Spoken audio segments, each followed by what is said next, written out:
মতো যুবক স্কুল কলেজে পড়ে, চাকরি করে, ব্যবসা করে, যদি 5 বেলার নামাজ পড়তে পারে, আমি কেন পারি না? আমার কপাল কেন খারাপ? ও আল্লাহর বান্দারা, তোমার মতো যুবক রাস্তায় গাড়ি চালায়, শ্রমিকের কাজ করে, নামাজ ছাড়ে না, বলো তুমি কেন পারো না?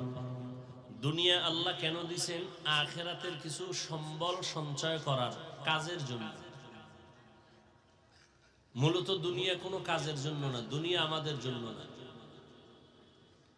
হাদিসে পাকে নবী বলেন, দুনিয়া নামক গ্রহটার সম্মান যদি মান দাম এক বিন্দু, বলতে একটা মশার পাখা এই পরিমাণও থাকতো, তো কোনো বেদিনকে আল্লাহ এক ঢোক পানি পান করার সুযোগ দিতেন না।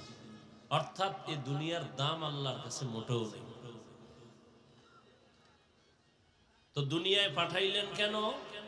আখিরাতের সম্বল সঞ্চয় করার জন্য।